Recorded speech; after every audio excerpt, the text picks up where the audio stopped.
Elgar live न्यूजमध्ये आपलं स्वागत आहे। जागतिक आदिवासी दिनानिमित्त आपण आदिवासी युवकांचे काय मत आहेत या समाजाबद्दल आणि समाजाला कशा पद्धतीनं नेतृत्व करायचं आणि समाजातील संविधानिक अधिकाराची काय माहिती आहे याबद्दल आपण जाणून घेऊया। आपलं स्वागत आहे। आज आपण या ठिकाणी विश्व आदिवासी दिवस साजरा होत आहे देवरीमध्ये। तर या ठिकाणी जे संस्थेचे किंवा यांचे जे पुढारी लोक आहेत त्यांच्या माध्यमातून आपण विचारूया की हे आपल्या स्तरावर आपल्या संस्थेच्या माध्यमातून आपल्या समाजातील लोकांना कशा पद्धतीनं मार्गदर्शन करतात आणि पुढे काय काय त्यांना उपाययोजना करून त्यांना कशा पद्धतीने डेव्हलपमेंट करण्याचं काम करतात त्याबद्दल आपण जाणून घेऊ। सर, आपका नाम? मेरा नाम राजीव सिंह विके है और आज सर्वप्रथम तो आप सभी को विश्व आदिवासी दिवस की ढेर सारी शुभकामनाएं। और मैं आज यहाँ पे संगठन के द्वारा जो है कार्यक्रम रखा गया था जिसका राजमाता जी मुख्य अतिथि के रूप में आमंत्रित थी और उसमें मुझे भी आने का अवसर मिला और आप सभी ने बड़े स्नेह और प्रेम के साथ राजमाता जी को बुलाया, हमें बुलाया, जिससे आप सभी का धन्यवाद कि आप लोगों ने इस कार्यक्रम किया। जैसे अभी आपने कहा कि संगठन के द्वारा किस तरह से लोगों को मार्गदर्शन किया गया और विश्व आदिवासी दिवस को ध्यान में रखते हुए किस तरह से हमको आगे बढ़ना चाहिए। तो जिस तरह से जो ये था संयुक्त राष्ट्र संघ का कि जो आदिवासी जो हैं जो लोग हैं बेरोजगार हैं इनकी जो उन्होंने सर्वप्रथम तो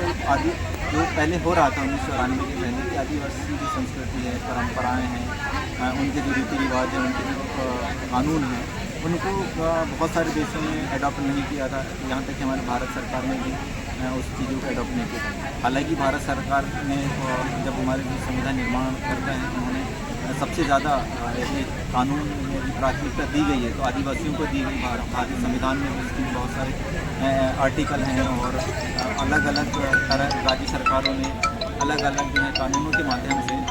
प्राथमिकता दी। परंतु कुछ चीज़ें जो हैं जो छूट गई थी। जैसे यहाँ मुख्य रूप से जो बात करें कि आदिवासियों की जो संस्कृति है वो कहीं ना कहीं विलुप्त होती जा रही थी। कहीं ना कहीं आदिवासी विलुप्त होते जा रहे थे, दिखाई नहीं दे रहे थे। उनकी जो भाषा है, जो भाषा की बात करें तो क्योंकि भारत में विश्व में अलग अलग जाति अलग अलग भाषा बोली जाती है आदिवासियों के बीच में, वैसे ही भारत में भी अलग अलग भाषाएँ बोली जाती हैं। तो हमारा जो इस समय जो मेन जो फोकस है इस समय तो अपनी भाषा को संरक्षित करना, अपने जो रीति रिवाज है, जिस तरह से जो आदिवासी जो आदिकाल की जो परंपराएं रीति रिवाज है, जब से मानवीय सभ्यता का विकास हुआ तब से किस तरह से सभ्यता विकसित हुई, ये इसका जीता जागता प्रमाण आदिवासी लोग हैं जो आज भी जो है अपनी परंपरा रीति रिवाज को मानते हुए आ रहे हैं। तो हमारा ये है कि संगठन का जो मार्गदर्शन है कि अपने अपने रीति रिवाज को जानो। युवाओं के बीच में जो पढ़े लिखे, खासकर ये हो रहा है कि जो पढ़े लिखे अधिकारी बन रहे हैं, कर्मचारी बन रहे हैं, वो अपने रीति रिवाज को छोड़ रहे हैं। जैसे मैं एक बात करूँ गौड़ जाति के, तो गौड़ जाति के जो बहुत सारे जो लोग हैं तो उनके जो लोग पढ़े लिखने के बाद उनका नया कैसे खाते हैं, है ना, इनके बारे में उनकी जानकारी नहीं है। उनके जो देव हैं, देव व्यवस्था क्या है, इसके बारे में जानकारी नहीं है। उनके शादी विवाह के बारे में कैसे हमारे जो लेन देन होता है तो किस तरह से लेन देन होता है उसके बारे में भूलते जा रहे हैं। और कई जगह तो ऐसे भी देखने में आ रहा है कि सामाजिक रूप से ही भाई बहनों के जो गौड़ जाति में जो कहा जाता है कि वो ट्राइबल जाति है, तो उसमें जो एक सामाजिक रूप से भाई बहन होते हैं तो उन जातियों में भी सामाजिक रूप से विवाह किया जा रहा है, जो कि हमारी संस्कृति के साथ खिलवाड़ है, साथ ही आने वाले समय में संस्कृति ख़त्म करने का एक तरीका है ये। सर, आपके माध्यम से युवाओं को क्या संदेश देना चाहोगे? आप आज के जो युवा है उस संस्कृति को भूल रहे हैं, तो आप क्या संदेश दोगे? मेरा यही संदेश है कि आप पढ़े लिखें, ज़्यादा से ज़्यादा उच्च शिक्षित हों, अच्छे से अच्छा ज्ञान अर्जित करें, परंतु अपनी जो संस्कृति है उसको लेके चलें। क्योंकि जो आदिवासी हैं यहाँ के मूल निवासी इस बात का जीता जाता है। क्योंकि यदि आप लोग कहते हैं कि यदि हमारी संस्कृति है तो हम लोग जीवित हैं, मतलब हमारी पहचान हमारी संस्कृति है, हमारी परंपराओं से, हमारी देवी देवताओं से हमारी परंपरा। तो मैं यही संदेश देना चाहूँगा कि आप लोग अपने देवी देवताओं के बारे में जानें, समझें, अपनी संस्कृति, मतलब संस्कृति का तात्पर्य ये है कि अभी हो ये रहा है कि मैं आपके माध्यम से बताना चाह रहा हूँ अभी हो ये रहा है कि पिछले कुछ वर्षों में 20, 40, 50 सालों में हमारे आदिवासी समाज में जो संक्रमण फैला है, तो जो कुछ कुरीतियाँ आ गई हैं जिससे मूल जो संस्कृति वो ख़त्म होती जा रही है। तो अपने मूल संस्कृति को जानें, समझें और अपनी जो भाषा है, मतलब भाषा के प्रति जागरूक हों। भाषा के माध्यम से आप अपने घर परिवार में ज़्यादा नहीं, कम से कम अपने घरों में जो है अपनी मूल भाषा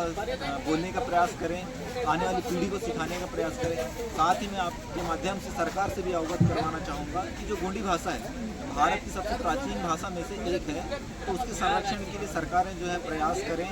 और न सिर्फ गोंडी भाषा, अभी तो और भी जो चाहे हल्बेनी भाषा हो, चाहे भिलाला भाषा, भीली भाषा हो, या जो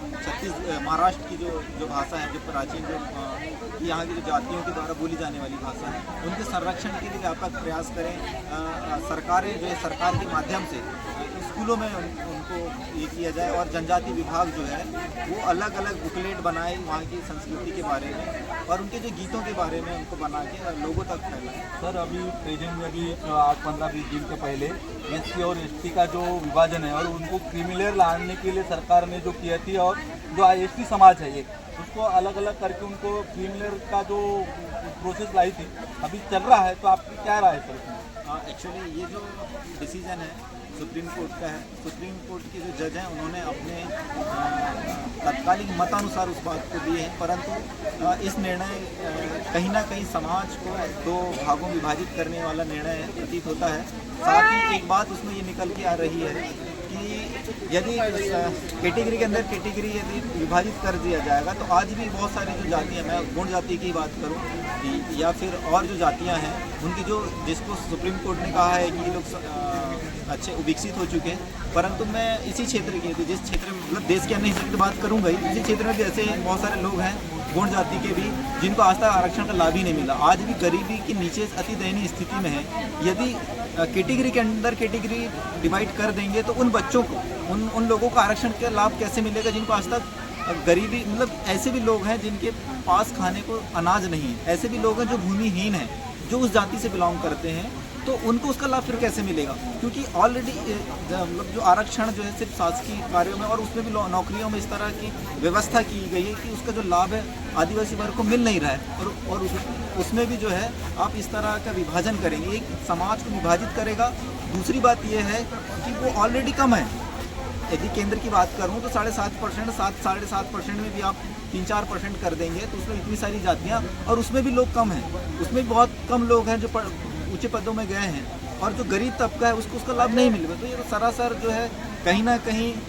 विभाजनकारी के साथ साथ वो जो गरीब आदमी है उसके लिए एक अन्याय की तरह होगा। इस पर पुनः विचार करना चाहिए और ये मेरा अनुभव है। सर, अभी 50 के बाद संविधान में सबको SC, ST, OBC को जो रिजर्वेशन मिला है, तो सर आपके जो क्लास 1, क्लास 2 में जो आपका समाज है आदिवासी समाज, वो कितने % तक गया होगा ऐसा आपको लगता है? एक्चुअली मेरे पास इसका पर्याप्त आंकड़े तो है नहीं, लेकिन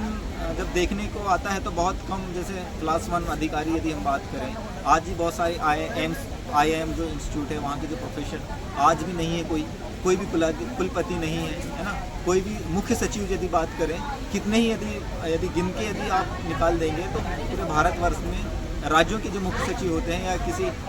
मंत्रालय या फिर जैसे वित्त विभाग में बात करें या फिर राष्ट्रपति महोदय के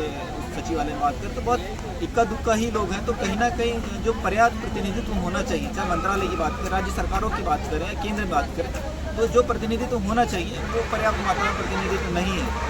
और आज जो नीतियाँ बनती हैं जिसका दुष्परिणाम है ये, तो जो आदिवासियों की जो नीतियाँ बन रही हैं वो कहीं ना कहीं आदिवासियों के विरोध में जाता हुआ नजर आ रहा है, जिससे समाज में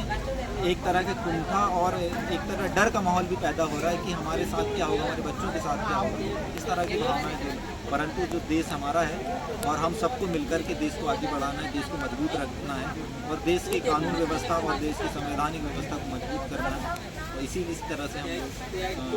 युवाओं को मार्गदर्शन करते हैं, युवा भी उच्च शिक्षित हों और उसकी जो मूल चीज़, जो समस्या है उसकी मूल जड़ में जाए और उसका निराकरण करने का प्रयास करें। आपण या सुने आहे आणि आपण आज आदिवासी जागतिक आदिवासी दिवसाचे यांचे जे सचिव आहेत त्यांच्याकडून आपण जाणून घेऊ.